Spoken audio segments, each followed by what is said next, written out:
Hi, my name is Karen Holmes. I'm the founder and director of the World Peace Organization for the One World Government. And welcome to our organization website, YouTube channel. I wanted to tell you, just to begin with, over the last few days I've been working to create a YouTube channel for On the Rainbow Peace Store. That is our bookstore that has all the books associated with the government proposals and how to create the life you want.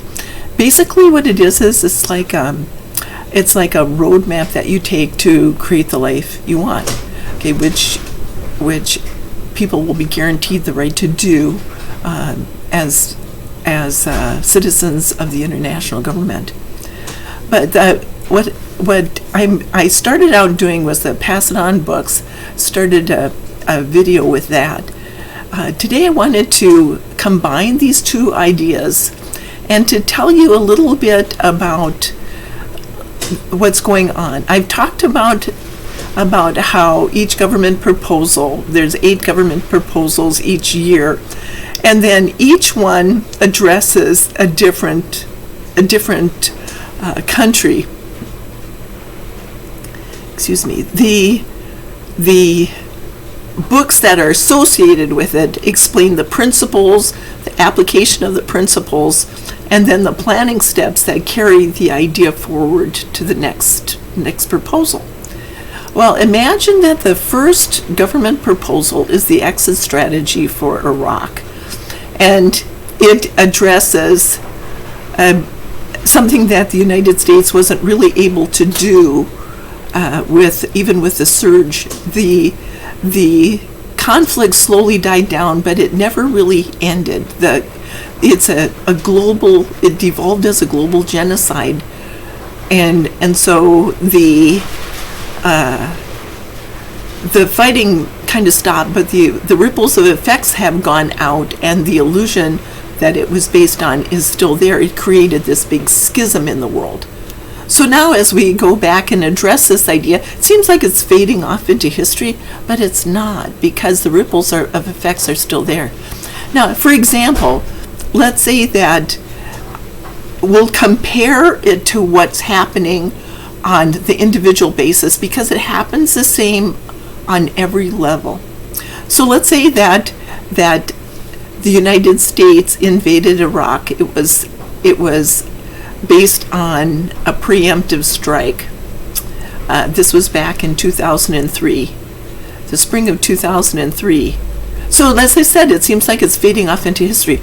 But what happened was the preemptive strike was based on the idea that Saddam Hussein had weapons of mass destruction and the intent to use them. So the schism that it created separated the people into different parts. It started the world peace movement, basically, because then what happened is the U.S., by invading a sovereign country and by going after an innocent man, because when the weapons of mass destruction were found, it became apparent that Saddam Hussein had been attempting to comply with the UN sanctions. There was no reason to invade the UN weapons inspector Hans Blix hadn't found any weapons of mass destruction. Basically, George Bush pushed it through. I don't want to go into this in great depth, because this is something that will be playing out in a court situation. So the United States has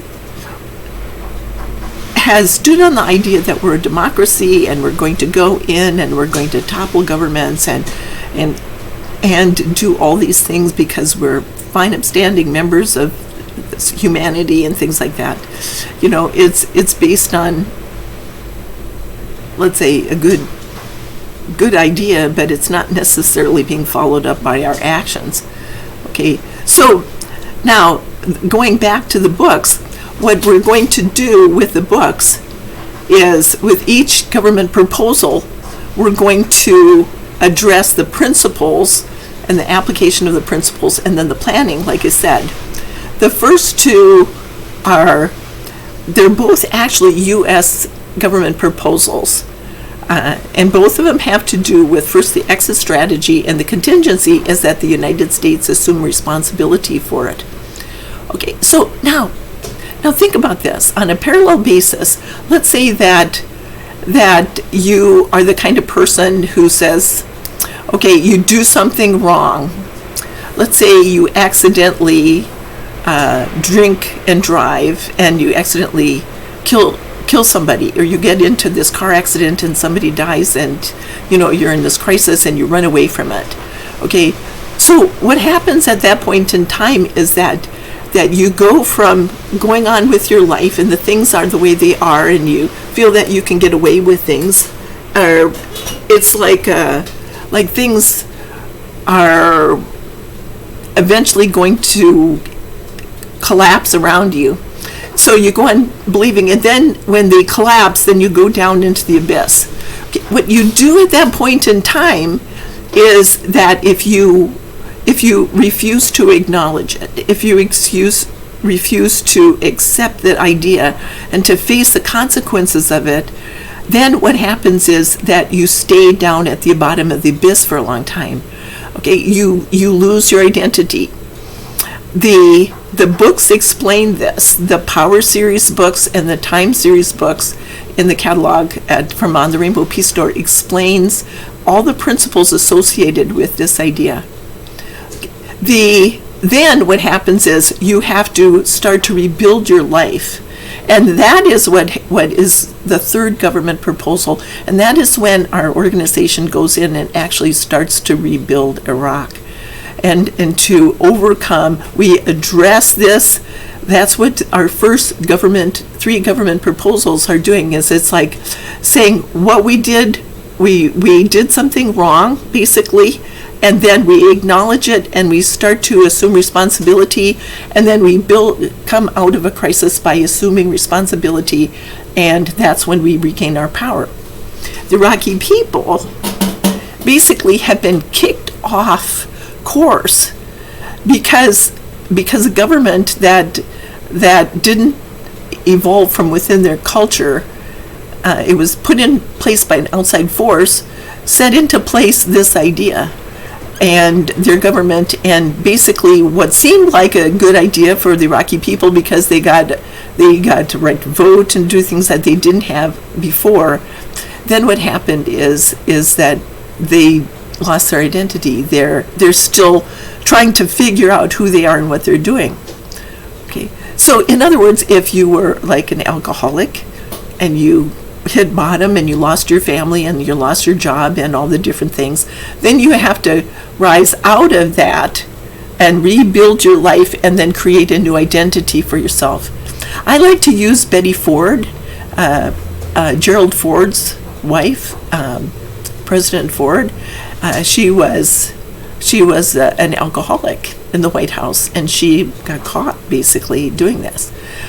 So what she did was she realized that she lost a lot of power by doing that, by being an alcoholic. So what she did was she started the Betty Ford Foundation. She recreated a new identity for herself by doing that.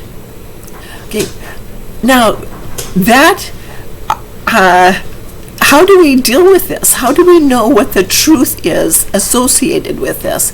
And that is when, with the illusion, let's say that it was an act of revenge against Saddam Hussein and brought in all the coalition countries, and it triggered ISIS, and it triggered the terrorists, and all these other people were all trying to get revenge on Saddam Hussein.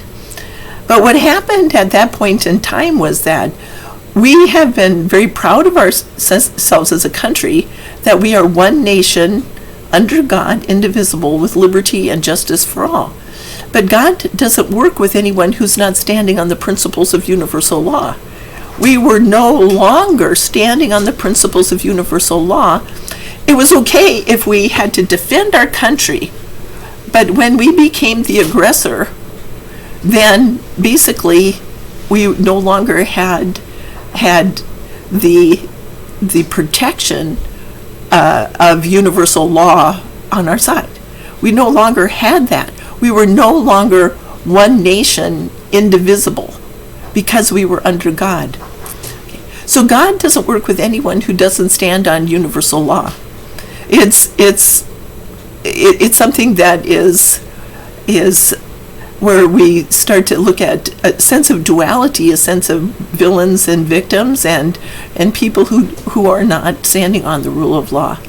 So what is happening now is there's the schism is starting to affect, let's say, the people who are the Trump supporters, for example, who are the Christians, and they want to let go of they want to block all the Muslims and from coming into the country because, hey, we're the chosen people. That's what their attitude is. But God doesn't look at anybody like that. We're all children of God. We're all part of God, except we separate ourselves out by refusing to stand on the principles of universal law. And then we face the backlashes of that. Okay? That is what I wanted to talk about now, is how the books go along like this. What happens if you're a Christian and you've aligned yourself with Donald Trump, who doesn't stand on the principles of universal law? He is looking at that and then going down into the abyss, and then having to create a new identity for yourself. So Donald Trump, the prophecy that we got at our prayer circle is that the Christians were going to start to face a lot of backlashes because they're not standing on the principles of universal law. Not all Christians. It's just that there are going to be some who are facing a great many problems associated with that because they didn't recognize the principles that are associated with universal law. Universal law stands on 7 principles, and they create a sense of balance again in the world. When there's ripples of effects going out, they create a sense of balance again and return a swinging pendulum back to the straight and narrow. Okay? So equality, the principles are equality, liberty, freedom, compassion, abundance, capacity, and tolerance. Okay, so therefore, you can tell if, let's say, the Muslims are standing up in protest that they're not being treated equally. You know, when Donald Trump put the Muslim ban on, so many people stood up in protest. You know, they said, these are people just like everybody else. They have the right to their religion. The United States, we have freedom of religion. That's a constitutional right for people to have freedom of religion. You know, there wasn't to separate people because of banning them for the religion. That is not constitutional. That is not right. Okay? There's in our government, there's equality under the law. The government cannot say one religion is more important than the other because we all have freedom of religion. Okay, so our liberty then is our rights, our unalienable rights that we have, and our constitutional rights. Our government cannot deny us our rights either, because that goes against universal law too. Our founding fathers, our founding parents, fathers said, we are endowed by our Creator with certain unalienable rights, that among these are life, liberty, and pursuit of happiness. And the spiritual hierarchy told me that our inalienable rights are to be able to create the life we want without interference, to be treated fairly and equally, and to have a voice in our government. And these allow us to fulfill our purpose in life. So we're coming back to the point where our country, as a collective idea, when the Iraq War started and the preemptive strike was in works, over 80% of the population of the United States supported the preemptive strike, and basically people were standing back and saying, no, this isn't right, but they were so overwhelmed by the people who were gung-ho to go to war, and we're going to make sure that our soldiers are protected, and we're not going to treat everybody like they did in Vietnam. The soldiers coming back, these are real patriots. These are not the people like in Vietnam and things like that. It was just totally ludicrous what was going on.